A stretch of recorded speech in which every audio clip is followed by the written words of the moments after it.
Olá! Oi, Amanda. Bem-vinda. Oi, Cassiano. Boa noite.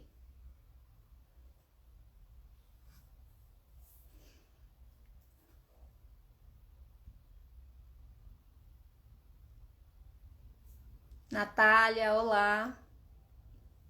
Adriana. Epa, boa noite, tudo bem? Todo mundo me ouvindo direitinho?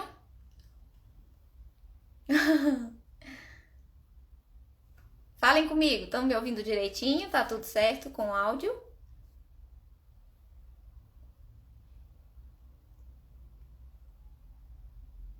Oi.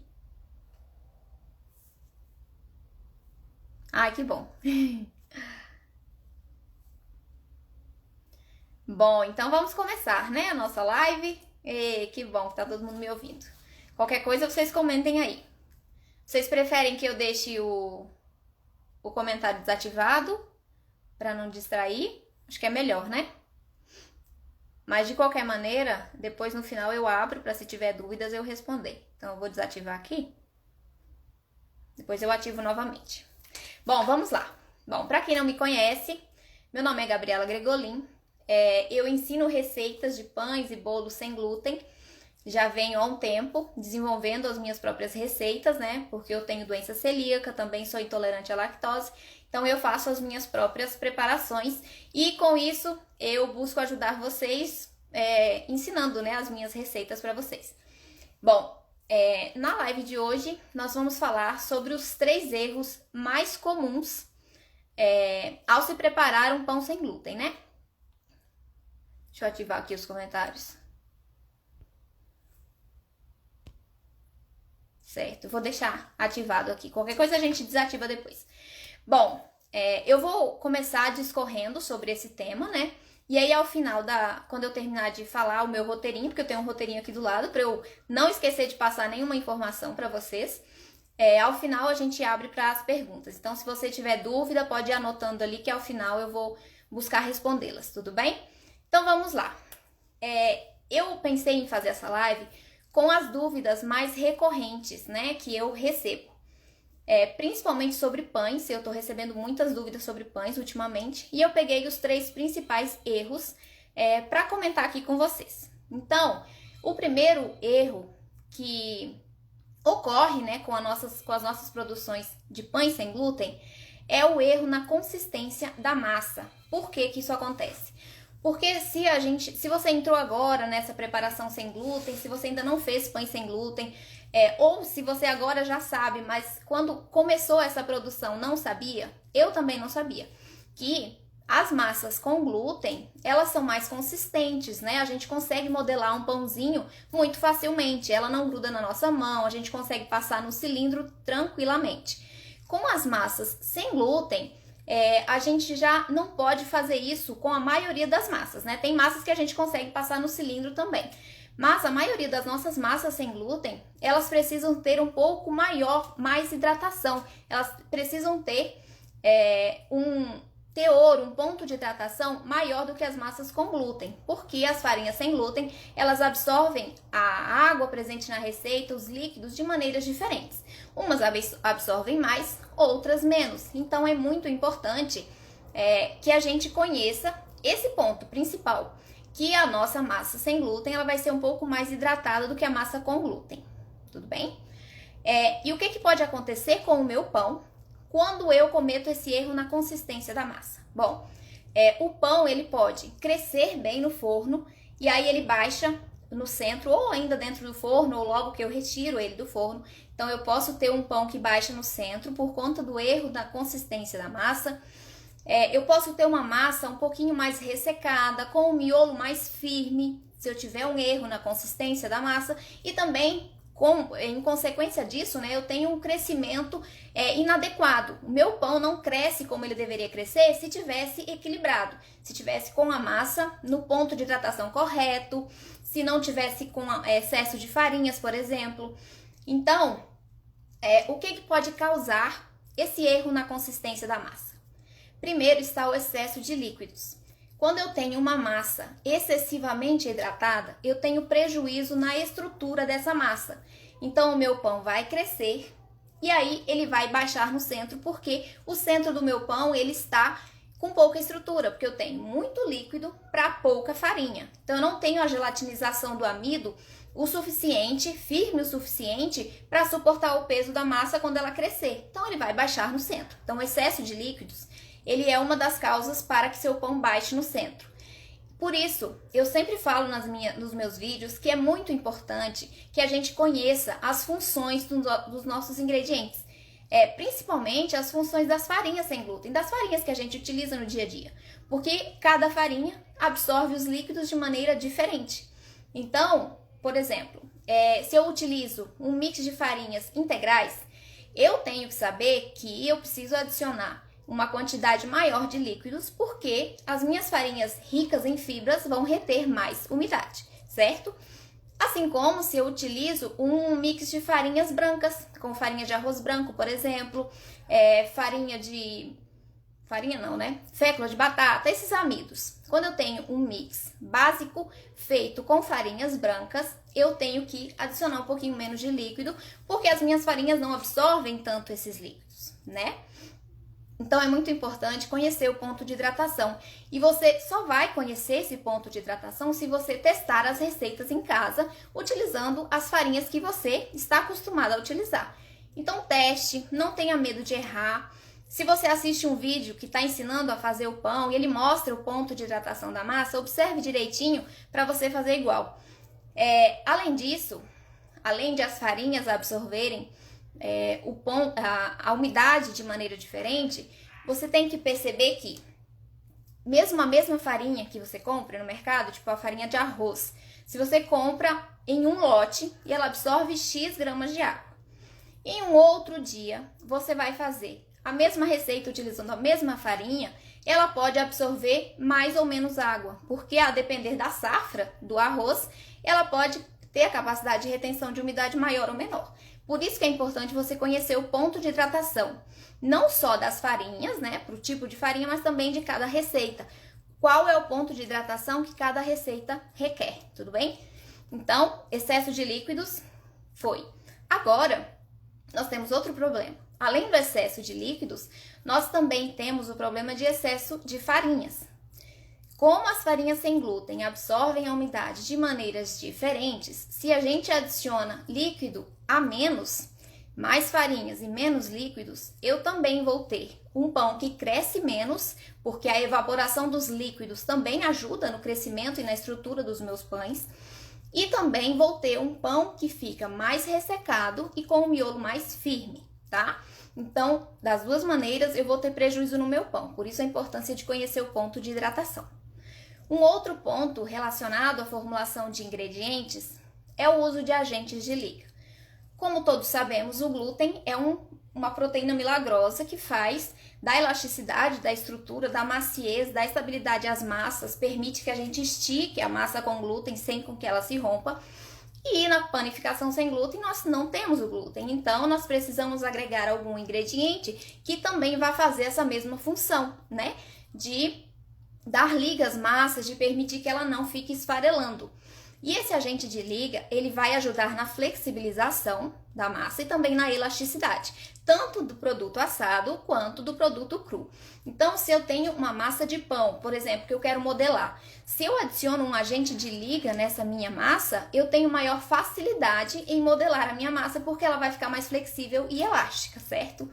Então, o uso de agente de liga é muito importante. E eu não posso usar em excesso também, né? Então tem que ser a quantidade indicada na receita. E aí, agentes de ligas, nós temos o psyllium, a goma xantana, a goma aguar, o CMC, que aí você pode ou utilizar um ou outro, ou fazer uma combinação dos dois. Vai dar uma textura maravilhosa para o seu pão, porque vai deixar o miolo macio, úmido, fofinho. Então, o agente de liga, ele é primordial nas receitas de pão e fica outro resultado quando a gente adiciona um agente de liga às nossas receitas. Ok, aí você me pergunta, mas qual é a consistência ideal das nossas massas sem glúten então? Então, eu não tenho como te dizer qual é a consistência ideal. Por quê? Porque A consistência ideal vai depender da receita que você está fazendo. Se é um pão único em uma receita, em uma forma, né, de pão grande, normal. Se é um pão porcionado, se é um pão francês, se é um pão bisnaga, um pão de hambúrguer. Então, a consistência dessa massa, ela vai mudar a depender da receita, a depender dos ingredientes que você escolheu para adicionar essa receita, a depender do mix de farinhas que você está utilizando. Então, são muitas variáveis para eu te falar que tem uma consistência única. Não tem. Cada receita tem a sua consistência própria. Então, se eu preciso de uma receita que o resultado final fique mais macio, mais úmido, por exemplo, eu posso adicionar um purê de tubérculos. Se eu adiciono um purê de tubérculos, eu posso reduzir um pouquinho a quantidade de farinhas. Então, varia das substituições que você vai fazer. Não tem um ponto ideal, mas você precisa testar em casa. Esse é o segredo. Teste em casa, utilize as farinhas que você tem, que você prefere, e faça seus próprios testes, e você vai descobrindo com o tempo qual é o ponto ideal de hidratação para cada tipo de massa, certo? Ok, agora vamos para o erro número 2, que também é muito recorrente, porque tem muitas variáveis. O erro número 2 está no tempo de crescimento do pão. Quando a gente faz um pão sem glúten, um pão com glúten, nós precisamos utilizar o fermento biológico, né? Que é o fermento utilizado para pães. E o fermento biológico, ele não tem a ação imediata como o fermento químico. Nós precisamos fazer a nossa massa, deixá-la descansando por um certo período de tempo para que o fermento se desenvolva, né, e comece a fermentar, a produzir os gases dentro da massa. Somente depois a gente leva para assar, porque o assamento, né, a cocção do nosso pão, ele é para finalizar o crescimento e assar a massa. O pão cresce fora do forno. Se a gente colocar o pão para crescer diretamente dentro do forno, utilizando, por exemplo, um fermento biológico seco, ele não vai crescer o tanto que ele deveria crescer ou que ele teria capacidade para desenvolver, porque quando eu tenho a elevação da temperatura, eu tenho a morte dos meus organismos vivos, que são os fermentos, né? Os fermentos são compostos por organismos vivos. Então, se eu tenho elevação da temperatura, eu mato o fermento, meu pão não cresce. Por isso a importância de deixar o pão descansando antes de levar para assar. Mas qual é o tempo de crescimento? Então, vamos lá. O que pode acontecer? Primeiro, né? O que pode acontecer com o meu pão quando eu passo desse tempo de crescimento? Quando eu passo do tempo de crescimento ideal, deixo ele passou do tempo, eu levei só depois para assar, o que pode acontecer? O meu pão, ele vai ficar mais baixinho, né, com pouco volume, mais ressecado e com menor validade, que é a baixa durabilidade é a consequência de um pão ressecado, né? Quanto mais ressecado, menor a durabilidade do meu pão. Então, quando é que eu sei que o meu pão tá no ponto de levar para assar? Aí nós temos alguns aspectos visuais que você pode perceber. Nós temos o aspecto de tamanho. Você colocou o seu pão na forma, geralmente a gente coloca de metade, né, da forma de pão ou até no máximo 2/3 para que ele tenha espaço para expandir. Então você colocou o seu pão até a metade da forma e você tem que deixar o tempo necessário para ele ou chegar de 1/3 até a metade.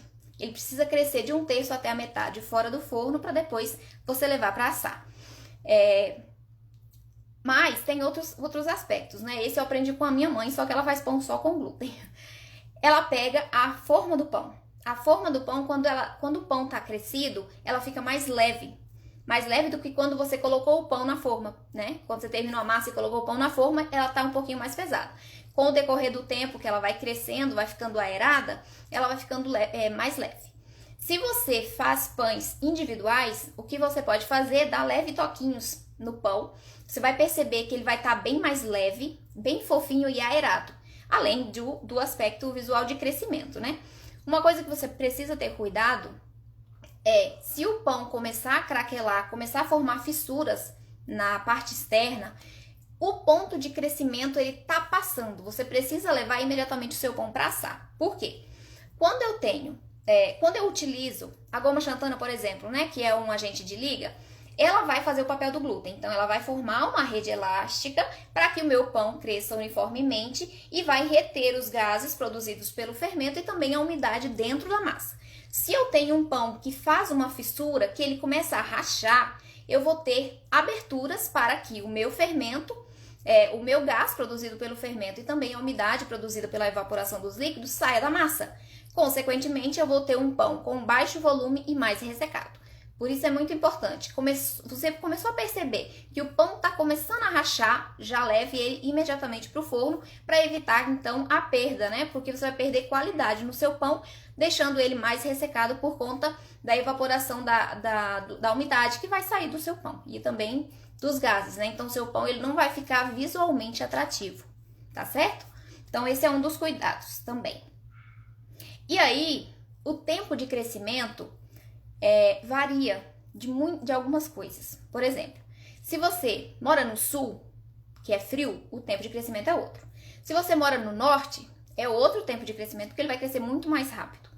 Além disso, o tipo de fermento que você está utilizando também influencia no tempo de crescimento. Se você está utilizando um fermento seco, um fermento instantâneo, né? Seco instantâneo, um fermento fresco. Se você está fazendo um pão único numa forma grande, ele vai demorar mais tempo para crescer, por exemplo, do que se você estivesse fazendo pãezinhos franceses. Ou um pão de hambúrguer, que é uma quantidade menor, então ele cresce mais rapidamente. Além disso, se você está utilizando o fermento biológico seco, você vai fazer a espuma de fermento, que é a ativação do fermento antes de adicioná-lo à massa. Então, você vai utilizar para isso uma água mais morninha, né? Então, a temperatura do líquido que você adiciona à receita também influencia no tempo de crescimento. Além disso, o local onde você está deixando o seu pão para crescer. Se você faz o seu pão, coloca na bancada, né, da cozinha, cobre com uma toalha e deixa ele lá crescendo, ele vai ter um tempo de crescimento. Se você coloca ele dentro do forno desligado para crescer, ele vai ter outro tempo de crescimento. Se você deixa ele dentro de um armário fechado, faz uma espécie de estufa, você coloca uma xícara com água fervente, por exemplo, do lado, ele vai crescer mais rapidamente. Então, tudo depende dessas condições. E você só vai ter prática fazendo mesmo. Você vai conseguir identificar se o ponto de crescimento do seu pão, se tá na hora de assar ou se tem que esperar mais uns minutinhos, fazendo os seus pães, tudo bem? Só tome cuidado para não deixar ele passar muito do ponto, senão você vai ter um pão mais ressecado, né? Sempre coloque para assar quando ele cresceu, mas ele ainda está com a superfície lisinha, sem rachaduras, tudo bem? Ok. Deixa eu mudar meu roteirinho aqui. Vamos para o terceiro erro. O terceiro erro está na cocção dos nossos pães. Esse é um erro que eu recebo com muita frequência. Sempre são dúvidas relacionadas ao forno. Por quê? O que acontece quando eu tenho erro na cocção do meu pão? O meu pão ele pode crescer e baixar no centro. Ele pode ficar ressecado com o miolo firme. Ele pode crescer inadequadamente. Então, todas essas características podem ocorrer caso tenha algum erro durante a cocção do nosso pão, certo? E o que pode causar esses erros? Esse pão ressecado, esse pão que baixou, o que pode ter causado isso no meu pão? Forno muito quente. Recentemente eu recebi uma dúvida de uma menina que fez o pão, ficou bem bonito, assadinho por fora, só que ele baixou depois que ela retirou do forno. E por que isso acontece? Geralmente é porque o forno ele tá muito quente. Aí o que acontece? Você coloca o seu pão dentro do forno, muito quente, acima da temperatura indicada na receita, pré-aquecido mais acima, então ele tá muito quente. O seu fermento ele vai crescer rapidamente e vai baixar no centro. Isso acontece porque quando a gente coloca a nossa massa para assar, ocorrem alguns processos químicos dentro dela, como a gelatinização dos amidos, a coagulação das proteínas, e é isso que vai dar sustentabilidade para o nosso pão, suporte para ele crescer sem baixar, certo? Se eu coloco o meu pão para assar em um forno muito quente, eu tenho um crescimento rápido dele, eu não vou ter a gelatinização dos amidos e a coagulação das proteínas o suficiente, firmes o suficientes para suportar o peso da massa e ela vai baixar. Então, o forno muito quente é um perigo. E eu indico sempre, por exemplo, se você comprou um forno novo ou vai assar o seu pão em um forno que não é o seu, se você não conhece o seu forno, compre um termômetro de forno. Isso auxilia demais a gente a controlar a temperatura, porque mesmo aqueles fornos mais... os fornos mais novos, né? Mais digitais ali, eles podem ter erros o que marca fora pode ser diferente do que está aquecendo dentro. Então, um termômetro de forno que a gente põe dentro do forno é muito mais confiável para você pré-aquecer na temperatura correta. Porque se você colocar o seu pão para assar em um forno muito quente, ele pode ficar ruim, né? Pode ficar cru no meio. Porque o centro do pão é a última parte que aquece e que, consequentemente, assa. Então, se eu coloco num forno muito quente, eu vou assar por fora e no meio ele vai ficar cru, né? No centro ele fica cru e aí ele baixa, tanto dentro do forno quanto fora do forno ele pode baixar. Outro problema é o forno muito frio. Nós temos problemas tanto com forno muito quente quanto com forno muito frio. Quando eu tenho um forno muito frio, eu vou deixar o meu pão assando, né? O meu pão dentro do forno por muito tempo antes que esses processos químicos de gelatinização dos amidos, de coagulação das proteínas comecem a ocorrer. Então eu tenho prejuízo na estrutura. Eu vou ter uma perda de umidade maior, porque o meu pão está exposto ao calor por muito tempo, então eu vou perdendo umidade. Ele está ali esquentando devagarinho, mas a umidade vai saindo do pão, então eu posso ter um pão mais ressecado também. Além disso, eu tenho uma demora maior para assar o pão, então ele vai ter o crescimento prejudicado, provavelmente porque vai demorar muito para começarem os processos químicos dentro da massa, certo? Outro erro que, assim, hoje em dia eu nem vejo tanto, mas quando eu comecei a falar sobre pães, eu recebi muitas dúvidas, porque a pessoa falava, o meu pão ficou muito ressecado. Aí eu perguntava, quando você assa ele, termina de assar, você retira o seu pão do forno imediatamente? Ah, não, eu desligo o forno e deixo o pão dentro. Aí é que tá o erro. Por quê? Quanto mais tempo o seu pão fica exposto à temperatura ou ao ambiente, mais umidade ele vai perder. O processo de envelhecimento do pão, ele inicia a partir do momento que ele esfria. Ele está esfriando, ele já está ficando envelhecido.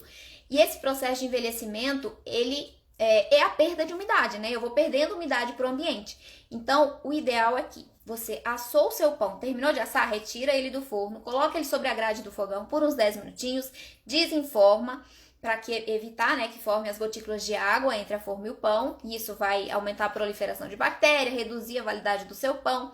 Então, você desenforme ele depois de uns 10 minutos, deixa ele em cima da grade para esfriar completamente. E é importante que você deixe em cima da grade justamente para ter um ar circulando na superfície inteira do pão. Assim, a crostinha dele vai ficar mais crocante, não vai ficar úmida e eu tenho um aumento de validade porque eu não tenho formação de gotículas de água no seu exterior, correto? Então, você tirou do forno, deixou ele esfriar. Quando ele esfriou, o indicado é que o pão seja ou congelado no mesmo dia, imediatamente, né? Ou servido. Por quê? Porque por causa desse envelhecimento, né? Que chama retrogradação do amido. As moléculas do amido vão se apertando conforme ele vai envelhecendo e a gente vai perdendo umidade para o ambiente. Então, quanto mais tempo exposto o seu pão, mais umidade ele vai perder, mais ressecado ele vai ficar, correto? Último ponto que eu observo que as pessoas erram também é abrir a porta do forno antes de ter decorrido o tempo necessário para que o seu pão esteja firme o suficiente para suportar a queda de temperatura. Quando eu abro a porta do forno, tanto para pães quanto para bolos, esses produtos que precisam crescer e formar uma estrutura, quando eu abro a porta do forno antes do tempo necessário para que a estrutura esteja firme, o meu pão, o meu bolo podem baixar. Isso acontece porque eu tenho uma queda abrupta de temperatura. Dentro do meu forno está quentinho. Aí eu abro a porta do forno, entra uma corrente de ar fria, a corrente de ar quente que está dentro sai, eu tenho um resfriamento, uma queda de temperatura dentro do forno, e se minha massa não estiver firme o suficiente, estabilizada, ela vai baixar. Então isso serve para pães também, não é somente para bolo, não. Então esse é um dos erros também que eu vejo as pessoas cometendo de abrir a porta do forno. Eu indico que assim, o pão geralmente, a depender da receita, claro, mas em geral a gente assa em torno de 45 minutos, né? Então eu indico que você abra a porta do forno a partir de 35, 40 minutos após o início da cocção, para evitar mesmo esse problema de ele baixar no centro, certo? Bom, falei rápido, né? Ui, ficou bom? Então, vamos recapitular os nossos erros, nossos principais erros. Erro na consistência da massa, erro no tempo de crescimento e erro na cocção dos pães. Esses foram os 3 erros que eu separei para falar com vocês hoje. Agora eu vou ver as perguntinhas, se tem alguma pergunta para eu responder aqui, alguma dúvida. Eu espero ter sido clara. Mas se ficaram com dúvidas, por favor, coloquem aqui, que eu vou fazer o possível para responder todas. Vamos subir tudo. Vamos ver.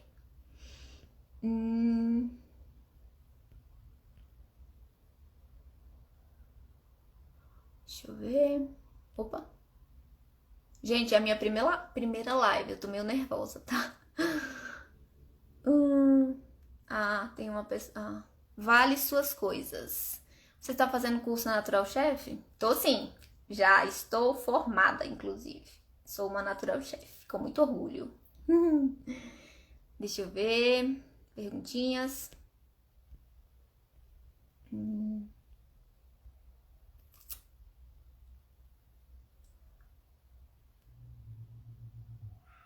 Não tô achando nenhuma perguntinha. Qual o tamanho ideal da forma para pães? Cassiano César. Obrigada pela sua pergunta. Vamos lá. Depende. Depende da sua receita. O ideal é que você coloque, preencha, né, metade da sua forma até 2/3 dela. Porque você precisa de um espaço para o seu pão crescer. Então, você não pode fazer um pão baixinho demais na forma também, porque senão ele não vai ter estrutura para crescer o suficiente e ele vai ficar soladinho, né? Baixinho, como se fosse um bolo solado. Então, ele precisa de uma certa altura para ter força para crescer. Então, eu indico de metade a 2/3 da forma preenchida com massa crua, tá certo? Mas isso depende também da receita, né, que você tá utilizando. Eu acho que não tem mais dúvidas. Pratinhos do. Suas receitas são ótimas, adoro. Ai, obrigada! Obrigada, que bom que você gosta. Meus pães sempre ficam úmidos. Peraí. E no outro dia já estão ressecados. Essa é uma ótima pergunta. Isso tem a ver com o envelhecimento dos pães. Lembra que eu falei? Quando a gente... o pão esfria, ele já começa a envelhecer, que é a retrogradação do amido. Então, o indicado é que para pães... Se você não for consumir no dia, você o congele imediatamente. Por quê? Congelando, você retarda o envelhecimento e mantém as características iniciais. Então, você, por exemplo, congelou um pão francês ou um pão de hambúrguer.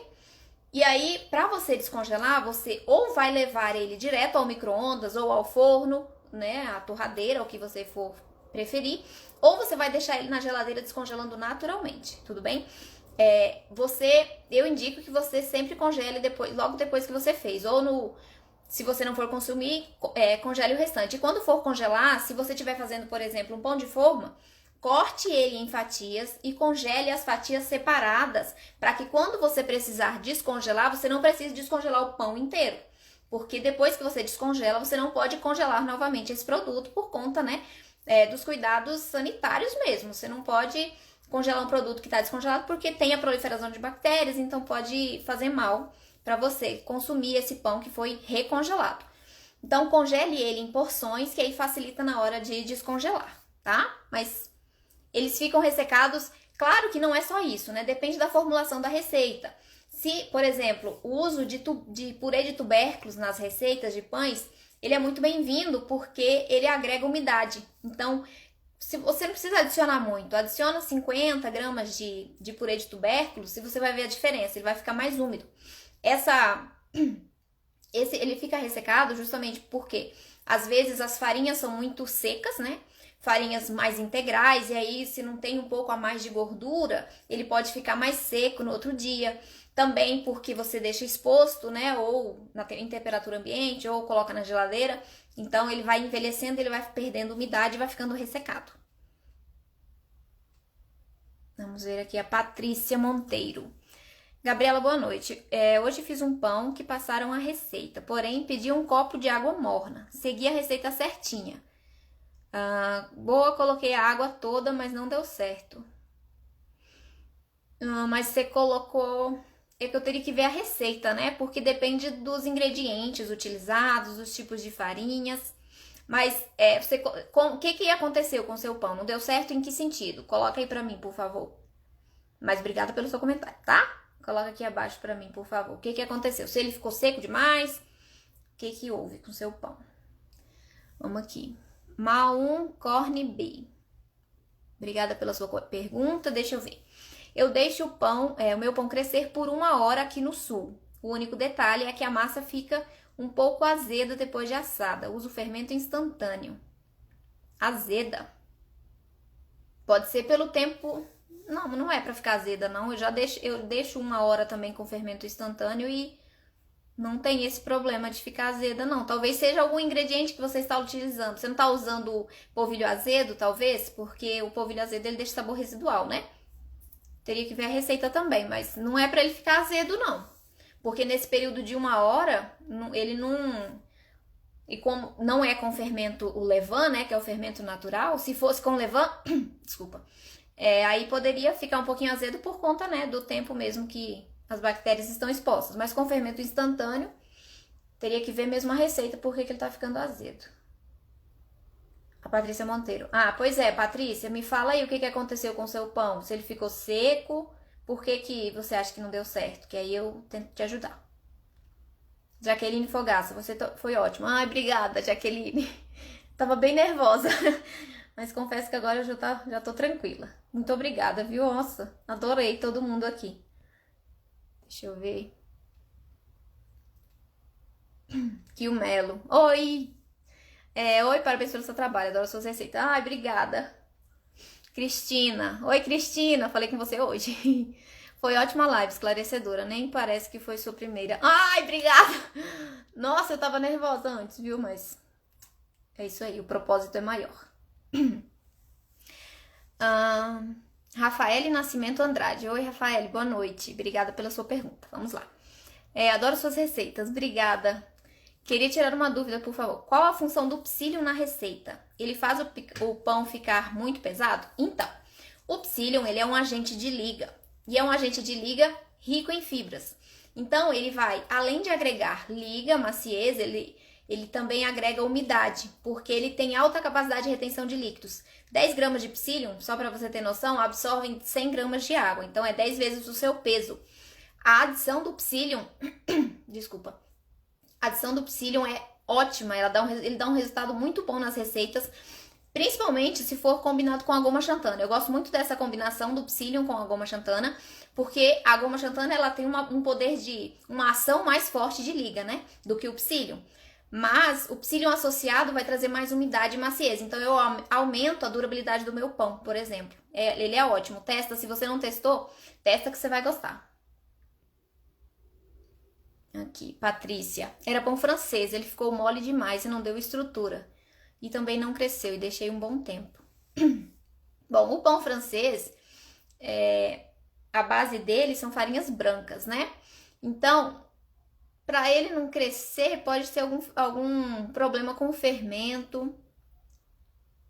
E depende da receita também, da formulação da receita. Mas geralmente o pão francês, ele tem a proporção de farinha de arroz branco para amido de milho bem semelhante. Então ele tá, né?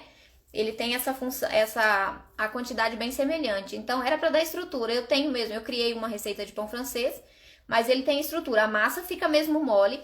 Talvez tenha sido excesso de líquidos. Talvez a massa tenha ficado mole demais. Porque assim, o pão francês, quanto mais você bate na batedeira, mais ele vai aerar, né? Então eu bato bastante, uns 5 minutos na batedeira.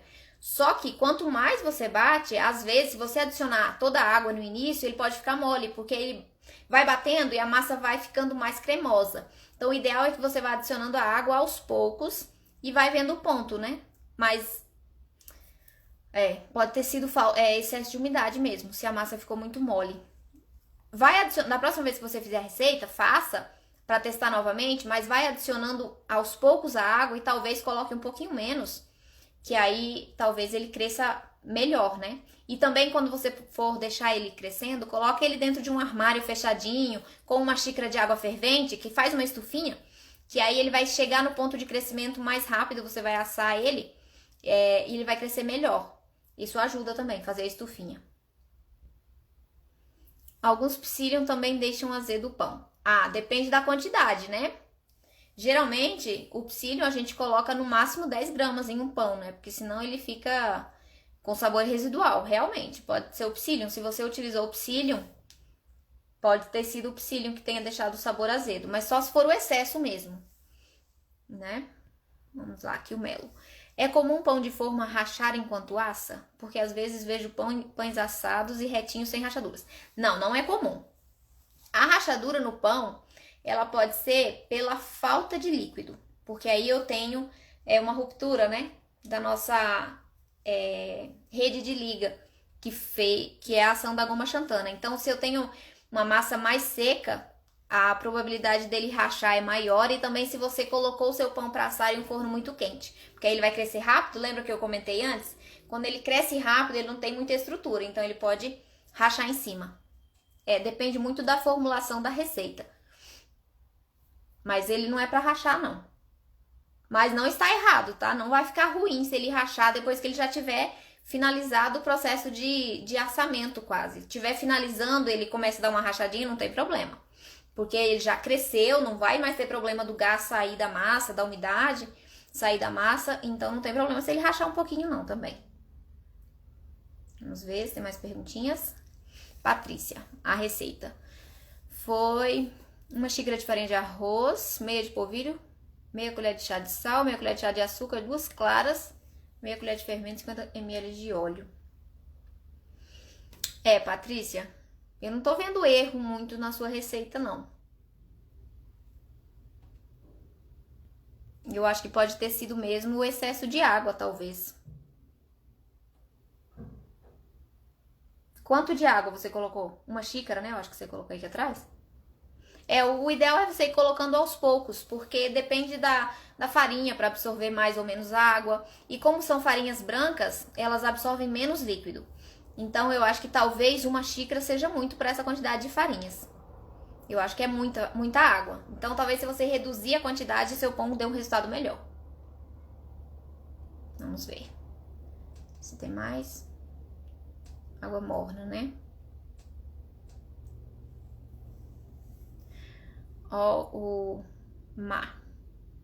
O azedo do meu pão varia com o tempo que deixo crescer. Já deixei crescer 1h30 e ficou mais azedo.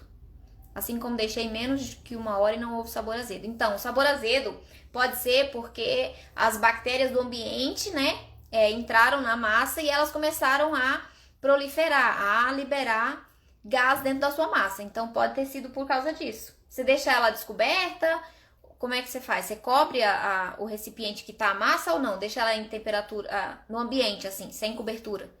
Porque esse sabor azedo, geralmente, ele vem com pão feito com levain, que é o fermento natural, né? Que é fermentado pelas bactérias do ambiente. Então, a depender do seu ambiente, as bactérias elas podem deixar um sabor mais azedo ou não.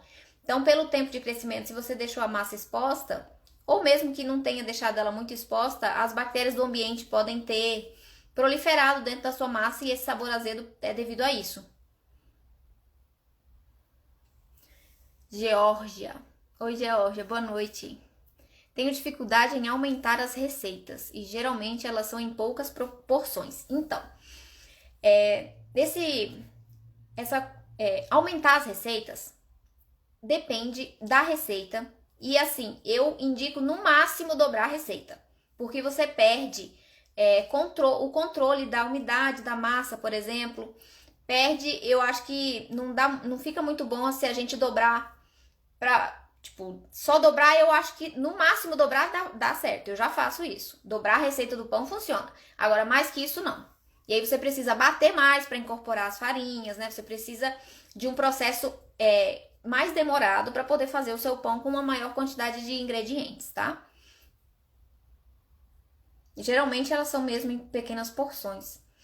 O que você pode fazer, e também tem outra coisa. Quando você dobra a sua receita, você não pode colocar a receita dobrada em uma forma só, a depender da receita. Por exemplo, se você vai fazer um pão de forma, se você dobra a receita e usa o mesmo tamanho de forma, ou uma forma mais alta, você vai ter muita massa dentro da forma. Isso vai prejudicar o crescimento e a estrutura da massa. Então, se você faz 2 massas juntas, divida em 2 formas, tá? Para ajudar no crescimento. Patrícia Monteiro, você achou, parabéns. Obrigada, Patrícia. Obrigada. Que fiquei feliz demais. Aqui do fermento. Eu acho que tem relação com o fermento. Estou usando da Flashman e não testei outra marca. Eu uso da Flashman, o fermento, e ele não fica com sabor azedo. Então, deve ser em decorrência dessas bactérias do ambiente mesmo, que tá deixando o seu pão com um gosto azedo. Talvez se você deixar menos tempo crescendo ou crescendo em um local fechadinho, talvez ele não fique assim, mas eu nunca tive essa experiência de deixar o meu pão crescendo e ele ficar com sabor azedo utilizando fermento biológico. Daiana, boa noite. Boa noite, Daiana, tudo bem?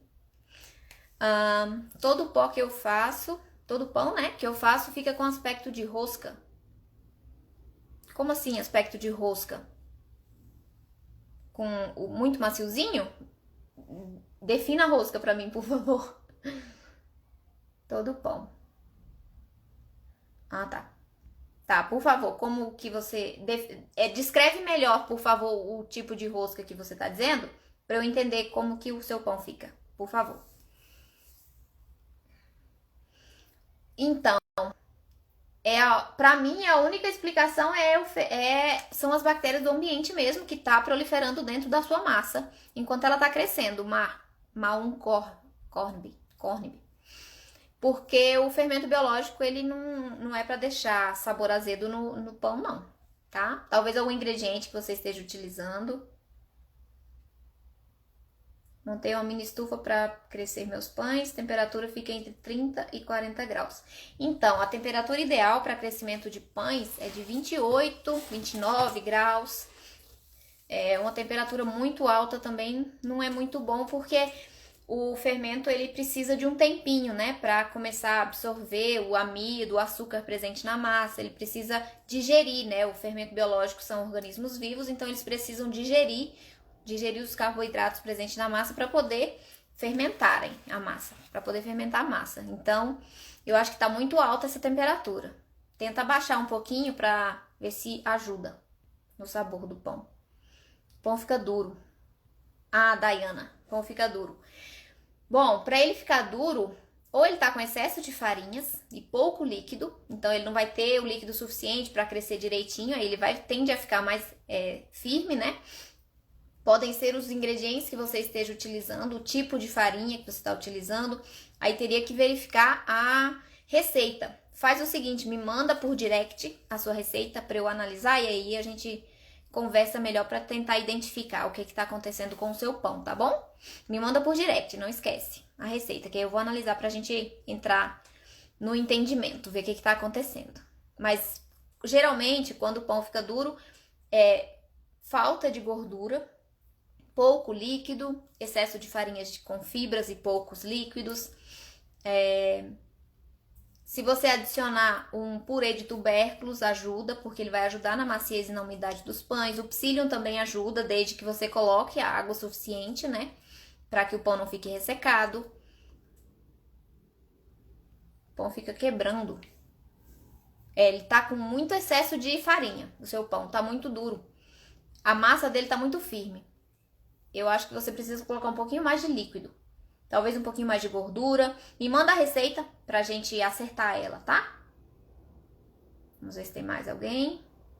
Daiane, meu pão fica horrível quando esfria. Parece uma rosca velha que fica esfarelando. Eu teria que ver a receita. Me manda a receita, por favor, que aí a gente vai analisar, tá bom? Certo. Acabaram os comentários. Alguém tem mais alguma dúvida? Alguma perguntinha? Obrigada, eu que agradeço. Ai, obrigada, que bom que vocês gostaram. Fiquei muito feliz. Confesso que no início eu tava bem tremendo, mas agora eu tô mais tranquila. Obrigada, viu? Pela presença de vocês. Eu queria saber de vocês se vocês gostariam que eu fizesse lives mais frequentemente, né? Eu comecei agora, então eu queria saber se vocês querem que a gente faça uma live semanalmente. E aí eu queria que vocês sugerissem também temas, dúvidas que vocês tenham, que vocês gostariam que eu falasse aqui na live. Então, essa live vai ficar... Ô, Adriana, obrigada. Essa live vai ficar gravada no IGTV, então vocês podem comentar lá abaixo do vídeo quais os outros temas que vocês gostariam, né, que eu falasse, que eu abordasse. Então vamos fazer várias. Também pode me mandar por direct as sugestões de temas, se vocês querem lives semanais aqui no canal. Vamos fazer, eu quero ajudar quem eu puder com as preparações de sem glúten, que são deliciosas. Gostaram da live, né? Obrigada, muito obrigada pela presença de vocês, por terem tirado um tempinho da família de vocês, do descanso de vocês, para ficarem aqui comigo. Agradeço de coração, muito obrigada pelo apoio de todo mundo. É porque vocês estão aí que eu estou aqui. Então, muito obrigada pela presença de todo mundo. Eu vou ficando por aqui. Então, semana que vem, vamos fazer outra live, certo? Coisa boa. Quero temas, hein? Me sugiram aí, por favor, temas que vocês gostariam que eu falasse, tá bom? Então, muito obrigada. Boa noite pra vocês, bom descanso, bom restinho de semana. E a gente se vê na semana que vem em outra live. Que tal quarta-feira? Pode ser na quarta-feira? Joinha. Beijo pra vocês, boa noite, fiquem com Deus. Nos vemos na semana que vem. Beijo pra vocês.